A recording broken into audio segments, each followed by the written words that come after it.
Oh, hi, my name's Ron Evans. I'm the General Curator here at the Louisville Zoo. Hello, I'm John Rossi. I'm a touring drummer with a passion for animal conservation. When I'm on the road, I spend as much time as possible visiting zoos, aquariums, and conservation organizations. Now, I want to share those places with you. I'll be talking to keepers, vets, conservationists, anyone who can help me in my mission of connecting my people to animals through their people. Join me on my Rossifari. Hi, hello, how are you? Welcome back to the Rossifari podcast. All right, y'all, so today I am going to introduce you to one of my favorite people that I've met recently in this field, or anywhere, period.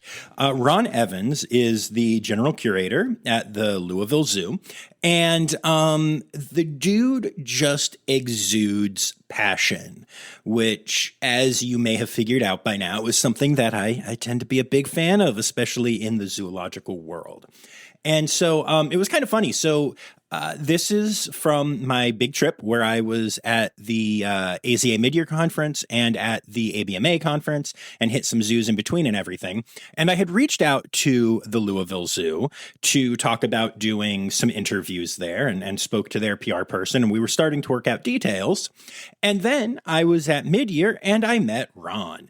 And Ron was like, hey, you should come to Louisville. And I was like, oh, actually, I'm going to be there and, do some interviews soon, I think. And the next day I heard from the PR person and they were like, hey, Ron said he wants to be one of the interviews. So we went from meeting and becoming buds to him hopping on the podcast very quickly, which worked out really well. And we got to do a full tour of the zoo with Ron and just really had some just really amazing experiences. Lots of really great, really deep conversation. Ron is a storyteller. And Ron puts a lot of emotion into his storytelling. And again, that's something that's a trait that y'all might recognize from me. I don't know, maybe. So I'm really excited to share this entire conversation with Ron with you guys. Before we do, a couple of quick reminders. Make sure you hit subscribe. Make sure you're following along on the socials at Rossifari, at Rossifari Pod on TikTok. And also don't forget that Animals Anonymous is currently doing a fundraiser for Safe Tree Kangaroo, and also a fundraiser for AB Conservation, which is a binturong conservation organization, both of which feature some of my photography turned into Alexis's art on the various shirts and hoodies and tumblers and everything else you can get. So go check that out. It's Animals Anonymous. I'm not sure how long the binturong one is running. I know that Safe Tree Kangaroo runs to the end of the month. So very exciting stuff. Make sure you support those. And yeah, cool. So with all of that said, it's time to get to my interview. Here is my chat with Ron Evans of the Louisville Zoo.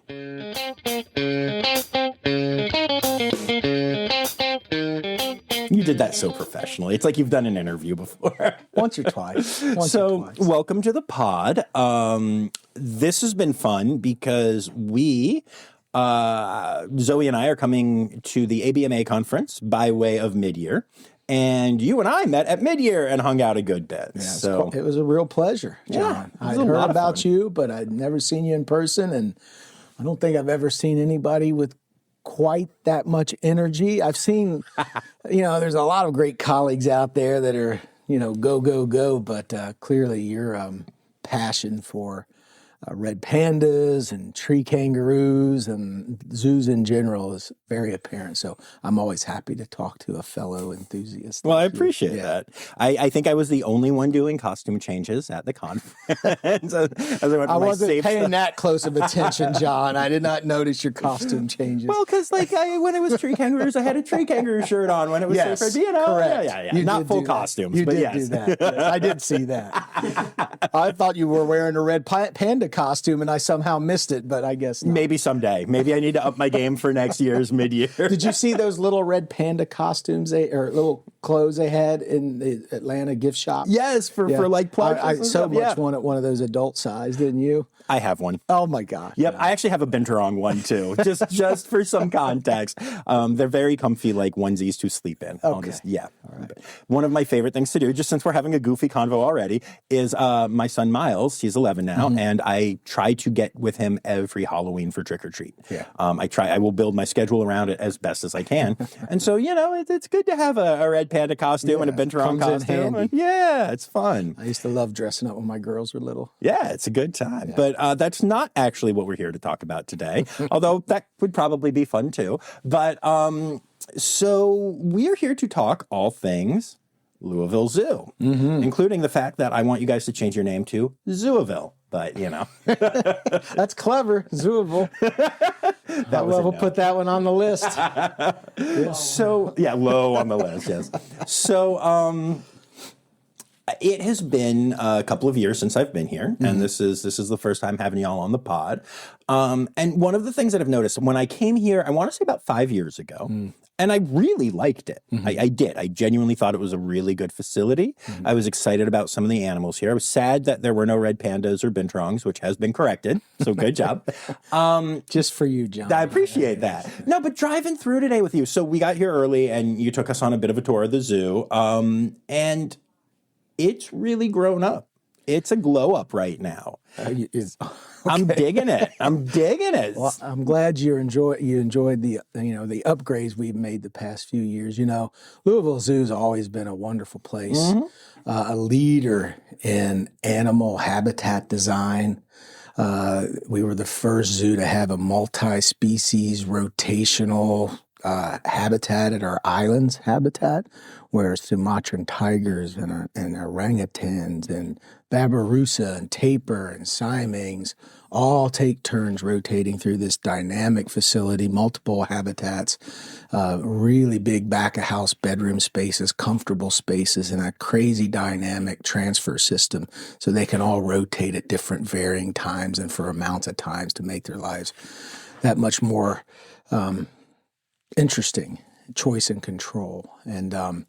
And so anyway, Louisville Zoo, I think we've been we like to say we punch above our weight here for a long time, long before I was here. So I just wanted to make sure I'm giving that credit. Sure. 3 AZA award-winning habitats here at the Louisville Zoo, long before Ron Evans was here. Gorilla Forest, islands, and our Glacier Run bear and pinniped habitats. And so, when I joined the zoo about 5 years ago after working up at Cincinnati for 35 years, I had the opportunity to come in and look at where we're at and what we could do. As you know, these days, we're at new heights and new levels and always raising the bar on animal welfare and how we house animals and all the things that go into that. So it's not just about what species you have, but it really is about their quality of life. So that's one of the things I kind of, focused on when I got here. Right. Like, okay. I want to drill into that. I want to drill into that with something that we Sure. got to experience today. And shockingly, it involves red pandas. But it's honestly, the way that you were talking about it, it could have been any animal. I would have been as excited if it was a dung beetle, right? Right. And so I really want to talk about the thought that went into. So the habitat was jaguar. Correct. And jaguars require a lot more room than red pandas do, meaning that you now have a palatial area for your red pandas. And you talked so much about the thought that went into just every aspect of it, that I'd love for you to share some of those things, because what I will tell you is that as somebody who spends way too much time at and in red panda habitats, I didn't see anything that you were talking about, but I saw the product of it. Yeah. And that made it so much cooler because it was so natural and so like you played off of what the animals would do. Right. So talk about that a little bit. Sure. We had a very nice, and it was a good enough habitat for a jaguar, but once again, we're always raising the bar. So it was kind of on all of our radars to either expand that area or maybe consider rehoming the jaguar to a better spot or an improved spot. And so we worked with the SSP and we rehomed our jaguar to the Little Rock Zoo, who has a wonderfully large jaguar habitat, and he has a girlfriend out there. So LeBron is super happy now, right? So good for LeBron and good for us. We miss him a lot. It was a tough call to make. You don't go into those decisions lightly, but once again, what can we do? Can we expand what we're doing, or should we just maybe change a species? So that was step one, is considering LeBron's welfare overall. But it was, once again, wasn't bad. But we just keep raising the bar all the time. So, okay, what do we do with this space now? And, we didn't have red pandas at the Louisville Zoo at the time. I worked with red pandas in the early years of my career at Cincy Zoo. When we first got them, I was part of the team when we had the very first cubs born at the Cincinnati Zoo. I think they've had like 100 or more born here since then. So, they've always occupied a space in my mind. So when I got here, I was like, why don't we have red pandas? And fortunately, my bosses agreed and said, yeah, let's bring them in. So, gosh, that empty space where LeBron was, I was like, we can really do something cool here. So, but we wanted to do it right. Mm-hmm. And so like any zoo does these days, before, you just don't decide, I want this animal and I'm going to bring this animal in here. You need to look at that animal's natural history, what they like, and how you can make that intersect with guests' engagement. Animal welfare and guest engagement live right on the same spot. They're tied together. You cannot have one without the other. Yes, we could bring in a red panda and put them in a big giant habitat and no one ever sees them and the red panda's happy. But are we telling their story properly if guests can't see them? So in my mind, I had to come up with something that would do both. So we looked at it and I was like, well, I know red pandas like to be up high. I know that from my years at Cincinnati. As soon as you let them out, they go up in the top of that tree. They like going up there. They go straight up. So I was like, okay, I know they're going to want to go up high. I know if you give them a nice, comfortable spot in a nest box, they're probably going to go in there and you're not going to see them as much. So I designed this network, a skyway of interconnected deadfall trees that are right up in front of the habitat. I put a comfortable little perfect red panda kind of shelf on this, at the top of this tree. I put shade over that. I put a rain barrier over that. I put fans that blow there and misters that blow right on this spot. Just hoping and thinking, based on my knowledge of red pandas, that they would probably rest right there because red pandas sleep a lot of the day. That's what they do for a living. So my goal was, well, when you go to sleep, I want you to sleep right there where guests can see you. And lo and behold, it worked like a charm. So we designed that so Sunny D, that's our nickname for our red panda, Sundara, would have a comfortable spot to be and choose to be there. That's his choice. He could go all kinds of places. He has a nest box over here. Sometimes he's accessed into his really nice back bedroom areas that we have, but he chooses to hang right there so our guests can enjoy him. And it's so funny because we pulled up and I was just like, oh my gosh, there's a panda. And then you explained this whole thing. And I saw once you pointed them out, I'm like, I want to take a nap there. It looked so cozy. It looked so nice. And it worked. But like you said, again, total choice. We spent some time there. And by the end, as we were leaving, he was just being a goober panda running around on the ground, being a panda. And he's got so much room to do that, which is really cool. Well, I'm glad you appreciate that. And, I think our guests do, even if they're not all of them, the biggest red panda fans, which I know is impossible. John. Yet is the word, yes. But they are nevertheless. So when we brought the red pandas to the Louisville Zoo and we opened that big habitat, I was working as the duty officer. So the administrators and managers have to take turns on the weekends coming in and being in charge of the zoo. Mm-hmm. So we have different roles in our normal roles where we walk around and we go into the restrooms and make sure they look nice. And we go into the gift shops and we check in with the concession folks and make sure everything's going okay. So I was just making my rounds through one of the gift shops. And the pandas had only been there a short amount of time. And I was joking with the young person working in the gift shop. I was like, where's all the red panda plushies? We have polar bears and white alligators and all kinds of things, just not thinking they had ordered them yet because it was so early. And he's like, oh, we sold out of all those last week. That's awesome. And so they had the darndest time. That's so great. Keeping those red panda plushies on the shelves that whole first year. And our great concession service folks, SSA, you know, they've really, I mean, if you go into our gift shop now, you'll see lots of red pandas. Oh, good. I'm expecting you to go spend way too much money in your gift shop. They resonate with guests is the point. Yes. And it's not about selling plushies. Right. It's about recognizing that certain species just click. And it's critical that we do focus some efforts on those species, because you have to get people in the gate so you can educate them about not only those species. Everybody loves red pandas. They'll listen to you all day about a red panda, but as they go on down to the next animal that maybe they don't know as much about, but they're here. And you create that opportunity through animals like red pandas, like gorillas, like polar bears, penguins, and that's what you have to do. So, and it's just it's so important that we drive that kind of interest so we can get to that next level of education and inspiration. Definitely. And one of the things that you do really well is not just bring in species and have species that are going to make people interested, but you find unique ways to share species that maybe people don't know as much about.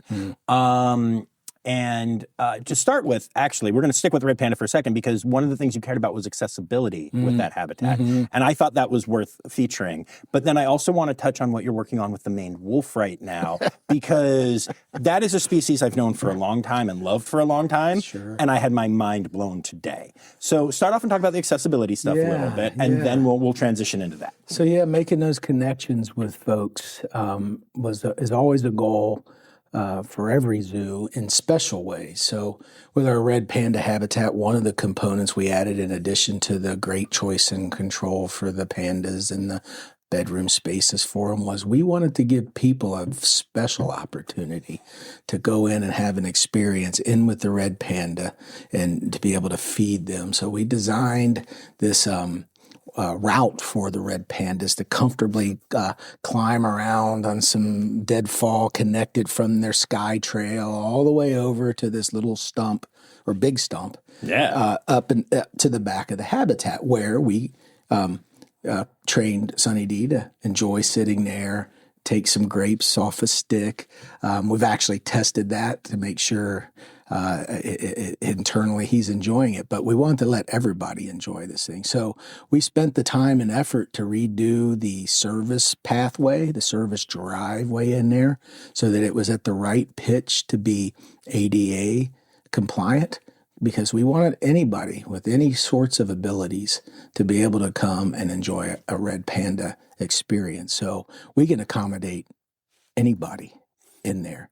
And that's really, and we do that everywhere. It's rare, though. Like, I can't tell you how many times I have stood outside of a red panda habitat while an encounter is happening and heard people say, I could never do that. I couldn't get my wheelchair back there. I need a walk. My walker couldn't get back there. Grandma's too old to go back there, honey. I'm sorry. You know, whatever, stuff like that. And I didn't really think about it until you said that, you know, and showed me that. But the amount of times that I've heard that is startling. And now when I'm standing at some other habitat, I'll be like, go check out Louisville or Zooisville. Well, but, you know. Thank you. I appreciate that. Yeah. And it's tricky, you know, we build these exotic, crazy topography habitats to have our animals enriched. But then when you want to take folks back there, it's not always easy. So I know zoos are paying extra close attention to that these days. So you'll see more of that all over the place, certainly here at the Louisville Zoo. So it was so rewarding to see that all come together.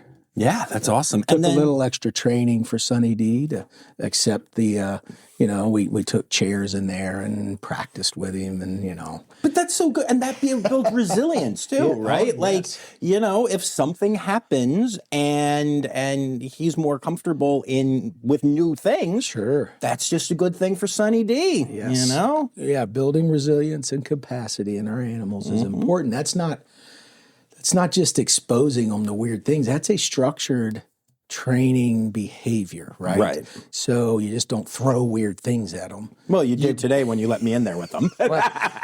We've already built up to you, John. We've been doing this for a few years, so when we bring in big booming John, Sonny D's like, nah, it's no big deal. I can handle him. Yeah, just for you.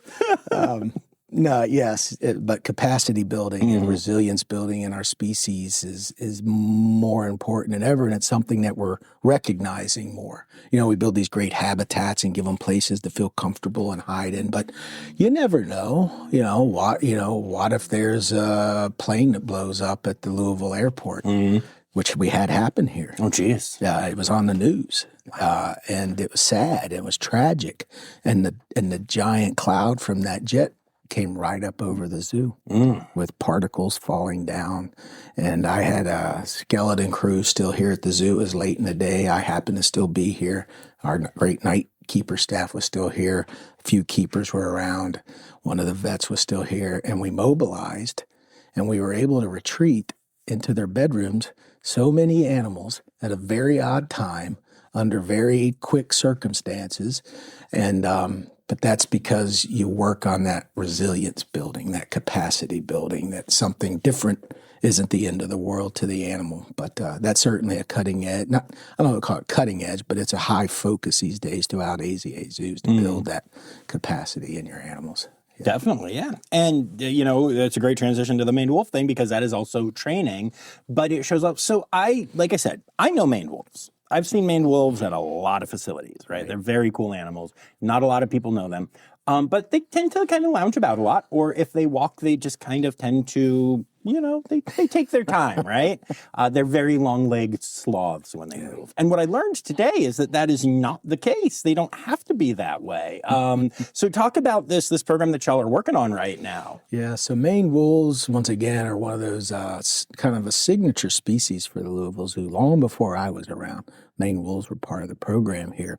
And, we had a couple of older animals that finally were euthanized in their late years. And we kind of brought in a new guy. His name's Chris.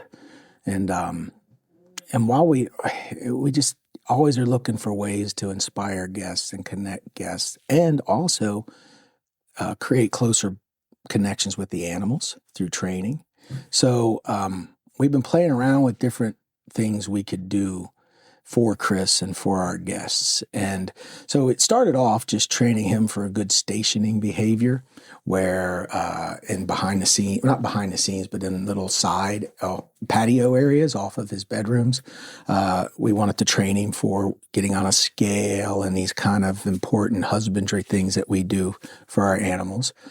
He was kind of moving around a bit and doing different things. And I think I came up with the idea of putting a little paver stone in there that you would train him to know that this is his station. And he'd put his feet on those paver stones. I didn't come up with this. I mean, it's a regular training technique in zoos. But so he knew to station there, to kind of stand still. So when you're doing your training, you have his focus a little bit more and you're able to do things. And then we started thinking, okay, we want to do some guest engagement thing with Chris that will give him other things to think about. And so we're like, well, we could take those pavers and move them out into the habitat and then target him to those pavers. And we started doing that too, outside along his exterior fence. And then we said, well, let's try and move it down here so we can stage a guest engagement opportunity with Chris. And we moved the pavers down further to where, building up that behavior, and with the hopes of maybe one day we'd let guests feed him with a stick or some tongs or something through the fence. But as we moved it further away, Chris is really into it, right? He loves it. Yes. He loves this attention. He does. Yes. He loves that opportunity to be fed through the fence interaction. He's got a good bond with his keepers. So now when we let him come out of his bedroom area and we're on and he has a very large habitat. It is a distance. It's a big space for maned wolves. We're very proud of it, kind of right in the middle of the zoo. But when he comes out of his bedrooms at the top of the hill, he just flies across that habitat all the way down, and it is the most gorgeous thing you've ever seen, to see a maned wolf running. And we didn't train him to run. Right. That's his choice because he loves it so much. And just in his beautiful hair and his, and it's just. And we were real fortuitous today that they were doing the training right then as we were driving by. It was meant to be. Yeah. It was serendipity. You know, it's like, John's supposed to see this today. And it was so good. Yeah, I'm glad you liked it. Yeah. And when I know they've been working on it, and I'm not always over there at the training sessions. I don't actually make many of them at all, but we talk about what to do and how to train it with the curator, Jessica Cunningham. Our mammal curator is fantastic, great trainer. The keepers are doing a fantastic job there with him. So I talk about it all the time. And they invited me over a couple of weeks ago, and I saw him come out of that place like that. And my jaw hit the ground. I'm like, that's one of the most beautiful things going on here at the zoo today. And so I was even that much more like, we are going to share this with every guest we can share this with. So we have grand plans even more, and I won't let that out of the bag for what we might be able to do with Chris. But for now, that you saw it, that's worth the price of admission almost. Yeah, 100%. I mean, like one of the things that, being me and doing this and going from place to place, I love that I haven't lost my passion and that all the things are still cool. But at the same time, I've seen it all. Like, I love it all. And like, I will feed a giraffe for the 400th time and be just as happy as the first time. But I've done it. Yeah. To see something that I've never heard discussed. I'm a member of the ABMA. I've never seen that discussed in any of the training stuff that they do. Right? No one's done it before. I didn't even know that. Not to my knowledge. I mean, I could be wrong, but I've never seen it. I've never heard about it. Right. And then, like you said, we were just driving by and it was this casual thing. And suddenly there is a maned wolf running. And it was his hair so gorgeous. Through the breeze. Seriously, it was so beautiful. Right. And it was such a, Chris was such a happy boy. And yeah, it's special when something can truly catch me off guard. Try working in the zoo field for 40 years like me, Chris, and see how many times you get that kind of feeling. I get it all the time too. I could go sit down with the gorillas. I'm, Mr. Gorilla, worked with gorillas all my career, sit on the Gorilla SSP and the 8 tag and Gorilla Behavior Advisory Group. And, I could go down there and sit all day long if I could get away with it, just sitting around with the gorillas and love it. And just, it's the greatest thing in the world. Polar bears, just lots of different species, but it's hard to get that zingy feeling quite the same way. Chris running across that field gives you that zingy feeling. Yeah. That special thing. Yeah. Definitely. Yeah. So one other species that we have to talk about that you guys brought in since the last time I was here is another one of my favorites, which is, of course, the binturong. You guys have a binturong here. Right. And so talk to me about why did you decide to bring in a binturong? Well, Louisville Zoos has a great history. 1,000 different species, 2,000 specimens and different things over the years. Unique things. You don't see maned wolves just anywhere. Polar bears are hard to come by these days. Yeah. We're known for black-footed ferrets and, our behind-the-scenes breeding facility for those, which I know you visited today as well. So what else different? We haven't had red pandas here in 40 years. I brought those guys back. And one of the species that I had exposure to up at the Cincinnati Zoo, and they used to, we don't do this so much these days, but back in, the 80s, it wasn't so uncommon to leash up a binturong and walk them through the University of Cincinnati basketball games and the University of Cincinnati football games because the mascot for the University of Cincinnati is Bearcat. Now, which I have to tell you. So we actually started talking about that earlier, and then we got distracted, I think, by the maned wolf situation. But I know that, and I, perhaps foolishly, got really excited. So when I went to the Cincinnati Zoo one time, I left early on purpose so that I could go to the University of Cincinnati gift shop, their main gift shop, because I was just convinced in my own silly brain that there would just be binturong stuff everywhere. Because at Penn State, where I graduated from, everything is the Nittany line, right? And what I didn't realize is that their bearcat mascot has almost nothing to do with the binturong. Zero to do with the binturong. They are the same color. That is as far as it goes. So I walked into the store expecting, I don't know, did I expect like scratch and sniff shirts to smell like popcorn? I don't know. But I really thought, I was expecting to walk out of there with like $200 worth of UC merch because it would have binturongs everywhere. They should get into it. Yeah. But that's not how they came about. No. Very disappointed. But yeah, and I left the zoo early to have, and I was like, so disappointed. I'm so sorry. Yeah.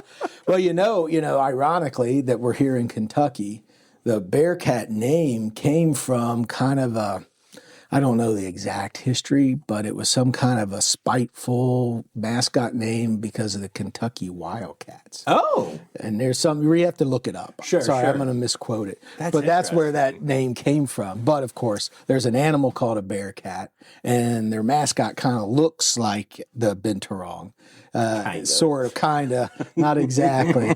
But anyway, so that was always a big deal up in Cincinnati. I would every once in a while help out with that. There was a different set of folks who ran the Bearcat program there, and they still do stuff there with the Bearcat. But because we never had a binturong at the Louisville Zoo in our history ever, and we had a niche, a space, something I thought that this animal could do well in, and options to maybe build off of it and do other things with the binturong. We still do. We're still workshopping these things. And the fact that they're just so unique and so different, and it's not like anything. People, when they see her name's Bianca, when they see Bianca down there, they're like, what is that? Right. I just love that reaction. And so if I happen to be standing there, like, ooh, what is that? And I'm like, well, it's called a binturong, but it's also called a bearcat, but it's not a bear, and it's not a cat, and it has a prehensile tail like a monkey, but it's not a monkey. So you have to tell them what it's not first. Right. And but I just think there's such a unique animal, something different. So that's why I lobbied to bring in a bearcat, and I thought we can do some more VIP stuff. We will. We're still just working with where we're at with the bearcat right now, Bianca, and but also I just like the idea of bringing down UC mascot to the Louisville Zoo, because it's all Cardinals and Wildcats down here, Louisville Cardinals, and I just thought I'd sneak a little Cincinnati mascot in here too. I like it. Don't tell anybody. No, I said that. No one will know. Okay. Don't worry. No one listens. No one listens. No one listens to your podcast. Good. That is really cool, though, and I love that that Bianca's here now. It's very cool. And speaking of bringing in interesting species, y'all have another species here that I was shocked to see coming here, from Australia, but by way of San Diego. You have koalas here. Yeah. How did that happen? Yeah. So, I have two very experienced and accomplished and clever and insightful bosses here. So make sure you keep that part in. Hold on, let me turn up the volume. Turn up the volume. Steve Taylor, who has been here for 50 years, who was a leader on getting those 3 AZA award-winning facilities, along with the folks who worked here back then, imagined and designed and brought to real life in the islands habitat, the Gorilla Forest and Glacier Run, AZA, that, Steve's leadership along with the other folks back then did that. But now we have a new director at the Louisville Zoo, Dan Maloney. And Dan's been here about the same amount of time I have, 5 years or so. And Dan's got a grand background. He's done a lot in his career. He's worked at lots of different places and brings a lot of different experiences that we are integrating into, the great history that we're very proud of, and what new things can we do? Kind of like what I've been trying to work on. Dan brings a lot of that stuff to the table too. And one of Dan's stops along his career was he was a curator in Australia. So he, when he got here, he's also always looking for something that we can kind of do that has an important conservation message, that can connect with guests, that can help Louisville punch above our weight, as we like to say around here, and we do that quite well in Louisville, Kentucky. Our zoo's it runs with some big zoos, and he decided that it would probably be a good fit to bring in koalas. So yes, koalas are here at the Louisville Zoo. We're one of only 12 institutions that have stepped up to manage koalas in their community of animals, and that's because there's a lot that goes into koalas. Lots of rules of engagement for koalas that you have to follow because they're special animals. The Australian government owns koalas. They all kind of channel through the San Diego Zoo. So you have to have very specific things built into your habitats and your management spaces and how you take care of them and your programming. So you have to have that all. You must be willing to do all that. Right. And they're quite expensive to feed, right? So the only thing they eat is eucalyptus. And we don't have eucalyptus growing in Louisville, Kentucky. So we have to ship that stuff in twice a week. And it's not cheap. So I won't say the number, but it costs a little bit of money to feed koalas every year. So zoos don't all jump on board. Right. And there's just probably not that many koalas to have around. But it's, that's just kind of the way we roll here, We want to do something dynamic. We want to do something special, Dan. And so we did it. And Jessica Cunningham, once again, our mammal curator, we spent a lot of time with her, and she spent a lot of time with San Diego and came back. She's an expert on them now, and she kind of runs that program for us. But yeah, it's a real treat. We have two, a male and a female, with a breeding rec. So we'll see where that goes down the line to help out the population. So very special animals. They sleep 20 out of 24 hours, but that's okay. We also design their habitat. So when they take a nap for 20 hours, you can see them. Right, yeah. And we also designed our keeper chats around the times we replace the eucalyptus in the habitats. Nice. So they're active, and people get an opportunity to see them active 2 times a day when you feed them. But and they're so funny, They only eat like the special parts of each bunch of eucalyptus. They don't even have the courtesy of eating the whole leaf. They like nibble around, and apparently they can sense where the toxicity, eucalyptus is toxic, kills anything else it eats it for the most part. That's why they're sleeping all the time, right? They're digesting. They have to break down those toxins in their stomachs, and it takes all their energy. It's like after I ate a pizza. Yeah. But it's not toxic, but it's a different thing. Yeah, it's some kind of toxic. A little bit, yeah, it's toxic in a different way. But yeah, but they're so selective, and then you're like, they're done with it, and you take out as much as you put in. It's like, come on, guys. But no, they're wonderful. It's so neat to see a koala in person. Who gets to see a koala? Yeah, it's really cool. Who gets to have that experience and say, I saw, this iconic species that you don't see just anywhere, but people that come visit the Louisville Zoo get to say they saw a koala. Yeah. That's pretty cool. It's awesome. I love it. No, I was genuinely surprised when you pulled us up to that, and we're like, look what we have. And I was like, no, you don't. I feel like I would have known that. Wow. Okay. Yeah, you do. Those are koalas. Yeah. They're the real kind too, not the amniotronic. I like it.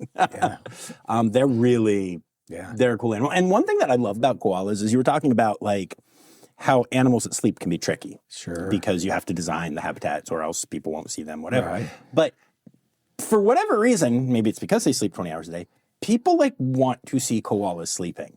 I have never stood outside of a koala habitat, whether it be San Diego or Columbus, where I've seen them, or Cleveland, and heard people like be like, oh, it's just sleeping all day, like you hear with like tigers, which also sleep a lot or whatever, Right. It's like people are like, oh my God, it's asleep. Yeah, and so it's one of those species, right, that they can do anything. Yep, they get away with it. People love it. They get away with it.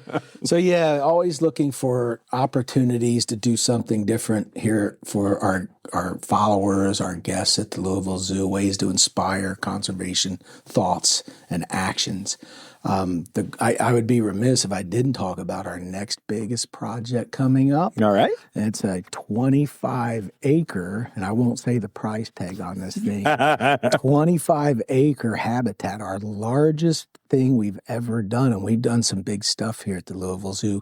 It's going to be called Kentucky Trails. Okay. It's going to celebrate Kentucky wildlife, Kentucky culture, Kentucky conservation. Nice. Once again, we're going to be partnering with local natural resource management groups. And Steve Taylor, our longtime director, has been leading the charge on building deeper and deeper relationships with how we can take care of our local wildlife too and local conservation. This is going to be, like I said, a 25-acre immersive habitat theater that you just walk through and kind of live in as you go around, with animals rotating once again with that rotation philosophy through all the different spaces. So different things you'll see in there include black bear, bobcats, beaver, otter, bison, elk. And and the idea is we don't have ourselves pigeonholed for just one type of animal. We're not building habitats. This is for a possum or this is for a raccoon. There could be a possum or raccoon there, but it can rotate. And that can be depending on what spaces we have available and what need there might be to help out local wildlife. That's really cool. The theme of it is living well with wildlife.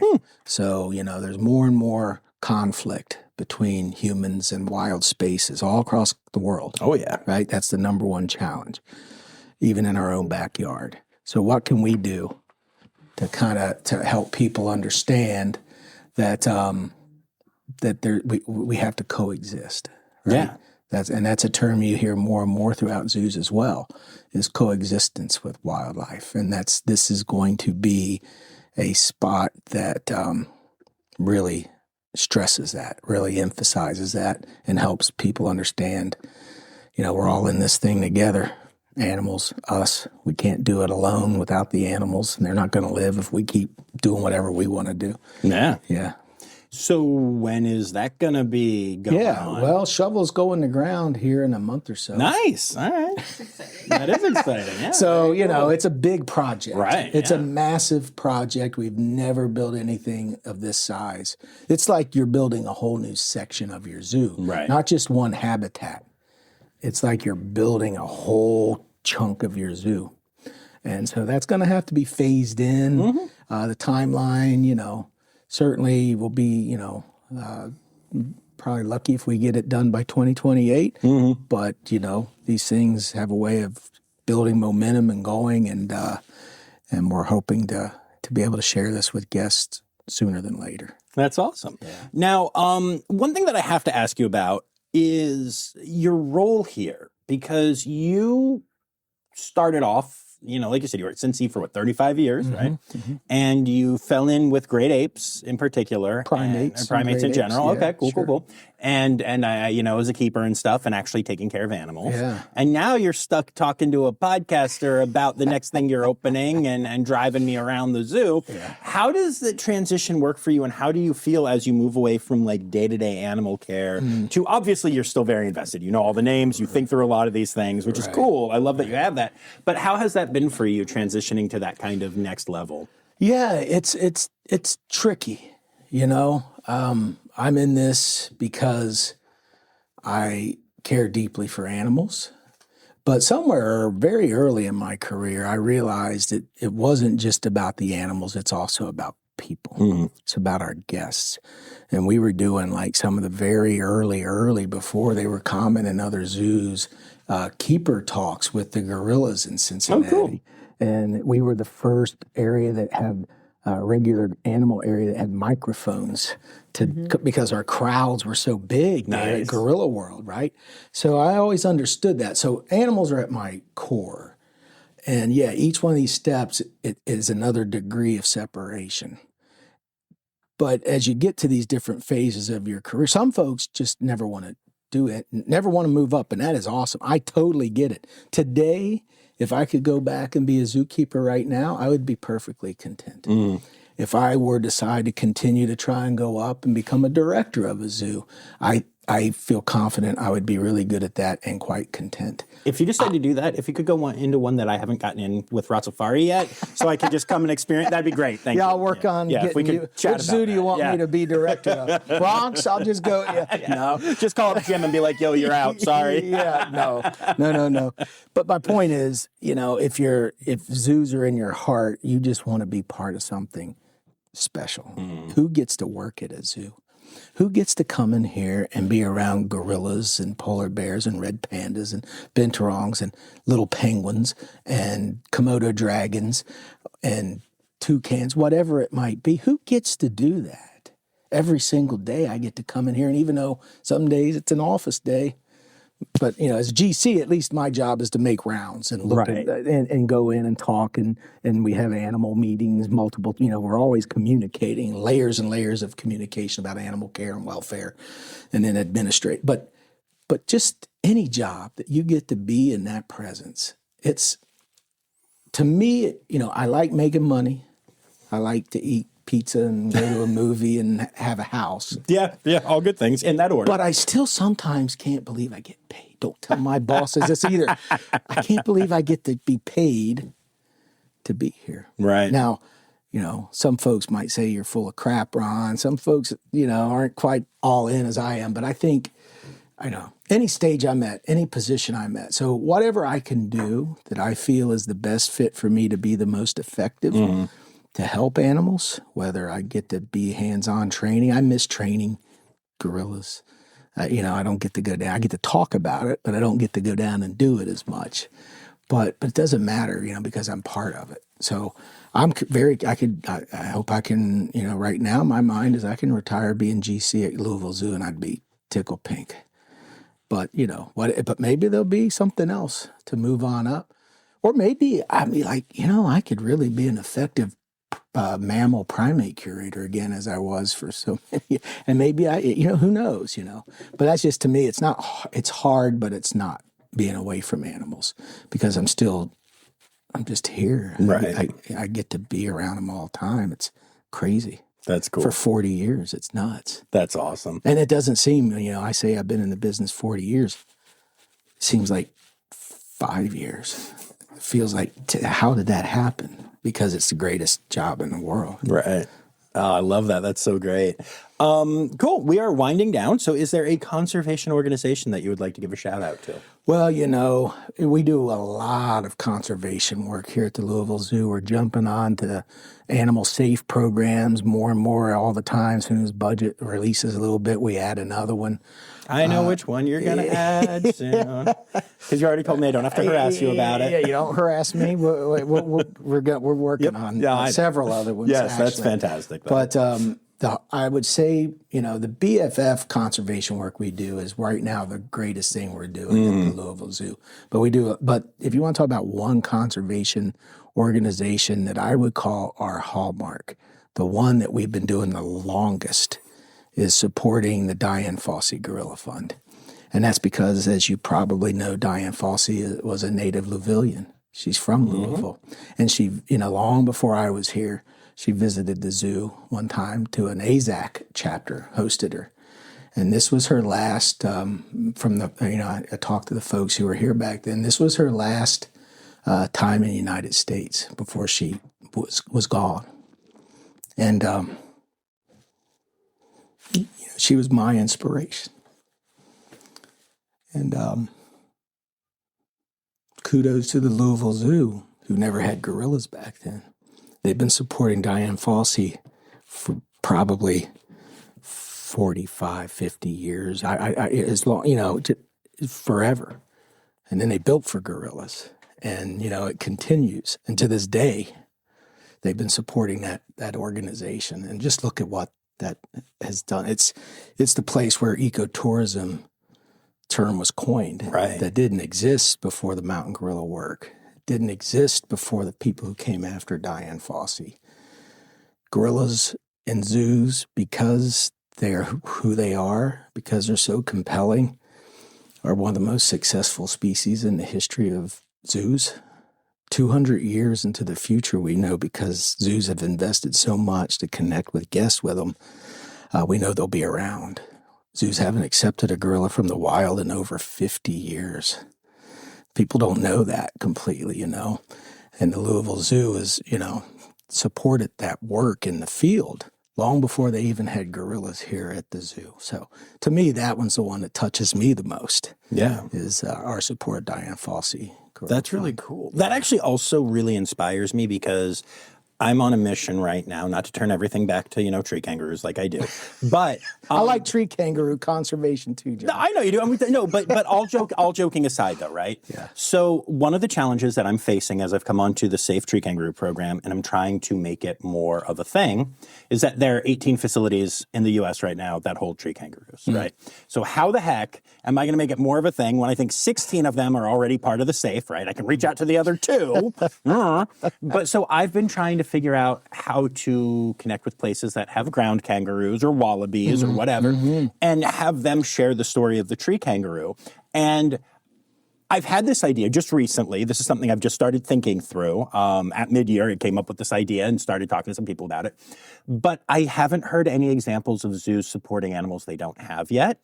So I thought, this is a cool idea, but I'm really reaching here. And now you're telling me that Louisville supported gorillas before you had gorillas.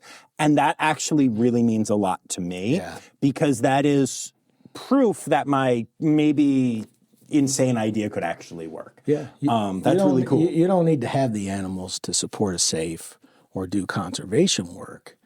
And I know there are lots of other zoos that maybe we just haven't caught up with them that do that. Right. I know, for instance, I said, you know, I'm a institutional representative for Gorilla Safe here at Louisville. And I know there's at least one zoo, I think maybe 2 zoos right now that don't have gorillas that support Gorilla Safe. That's really cool. Yeah. So that, yes, there is a chance. Yeah. That gives me, like, you've really given me, I love that it was such an emotional thing for you, because obviously our emotional connections are what inspire what we do and all of that.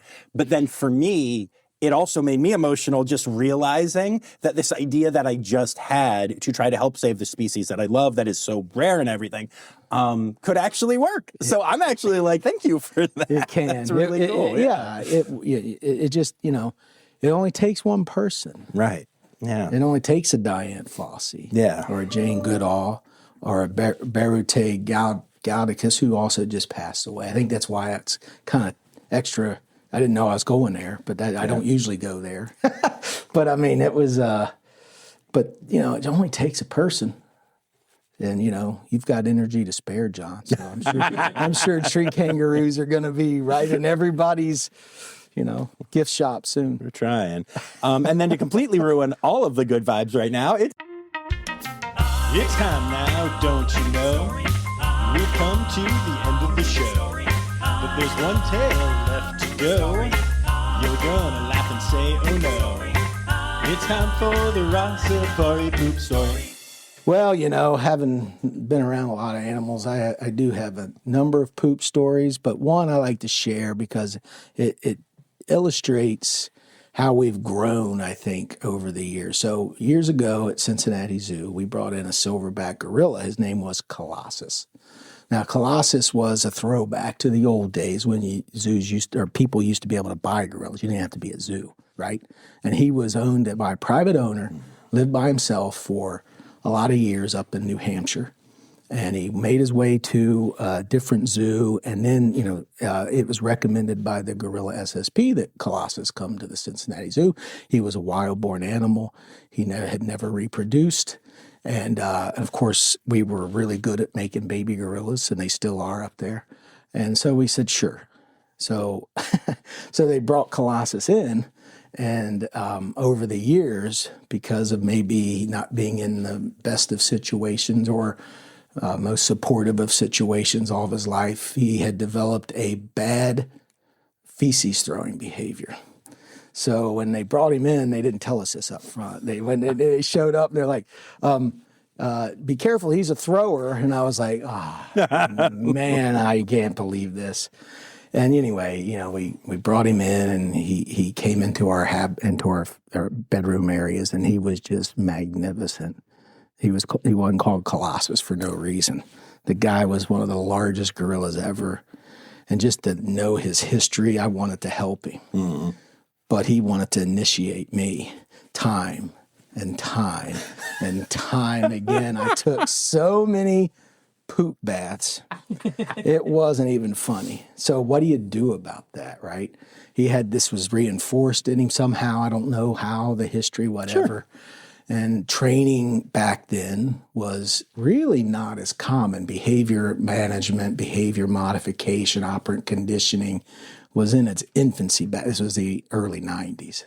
And it wasn't quite, we didn't know quite, but I figured, okay, he wants my attention. That's why he's doing that. Somebody's probably fed him to keep him from doing it or have reinforced that behavior. He's just not doing that on his own. All behavior has an antecedent, right? And then the consequence is how you react to it. But the trick is understanding what caused it on the front end. That's where you can repair it. You can also do it by how you react, but that's too late a lot of times. So anyway, I just realized, okay, here's what I got to do.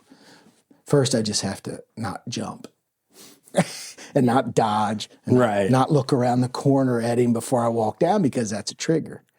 And so I just kind of sucked it up. And when he would hit me with it, I didn't flinch. I didn't stop. I didn't talk to him. I didn't look at him. I just went right on about my business. But at the same time, I had a pocket full of peanuts.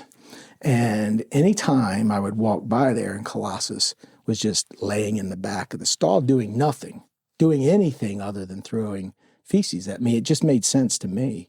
And this is what we do, it's commonplace. Yeah. It just made sense to me knowing gorillas that I'm going to toss him a peanut as I go by. I'm not sticking around. He's laying there, I'm chucking him a peanut and I'm walking on past. Yeah. And then he hit me again and I would just ignore it. And over time though, it just took a while. It seemed like a long while. I took it. I had extra clothes galore in my locker.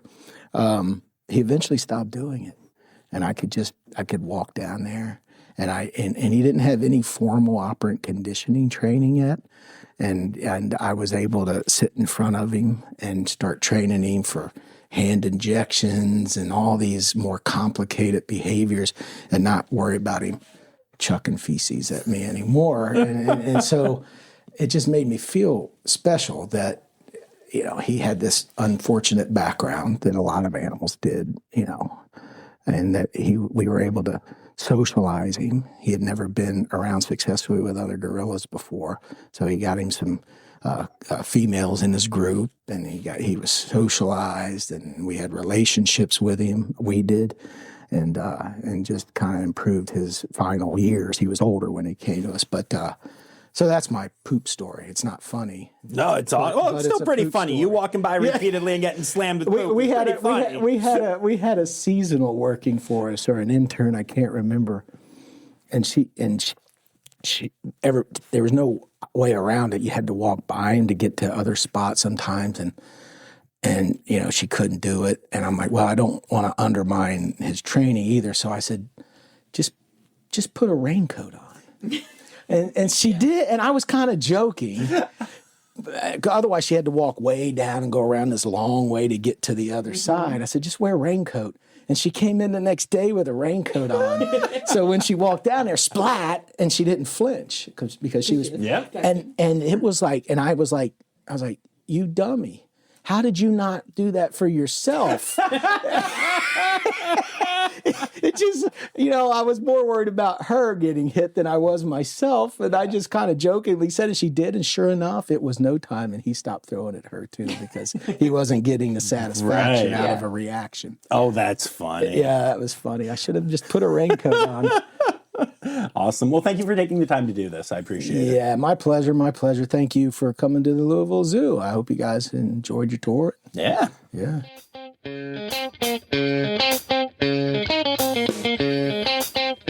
Listening back to that chat makes me want to go back to Louisville so badly. I had such a great time there, and I want to go and hang out with Sunny D and Bianca and just all of the cool animals there. So I'm very grateful to the team at Louisville, and I do have another interview that I'll be releasing at some point, kind of bouncing around some of these right now from there that I think is very cool. It is all about their black-footed ferret conservation efforts, which Ron mentioned when he said BFF conservation. That's what he was talking about, not best friends, just in case you were wondering. I'm very grateful, want to go back, can't wait to see everything that's going on there. But until then, I do need to take a moment to remind y'all that I do have a Patreon. You can support the podcast for as little as $3 a month by going to patreon.com/Rossifari. And I want to thank everyone who already is a patron, and especially thank my Red Panda level patrons, Dr. Laura Shank, Dr. Stephen Williamson, Barbara Bennett, Jenny Owens, Melissa Reed, Carrie Kirkpatrick, John Lewis, who is also here for stickers, Kevin Williams, and Cormac McMuffin. Meow. We'll be back on Friday with an episode of Zoo News. But until then, remember, friends, the word credits backwards is Steiderk. The Rossifari podcast is produced, hosted, and engineered by John Rossi. Editing and fact-checking by John and Dr. Zoe Rossi. Our theme song is Sevens by Nathan Burke, performed by Nathan and John. Interrupting John theme and additional voices by Taylor Isaac Gray. You can reach John directly on Instagram and Facebook at Rossifari or by email at rossifaripod@gmail.com. Rossifari is part of the Daydreamer Media Network. Now, stop listening to me and go visit a zoo.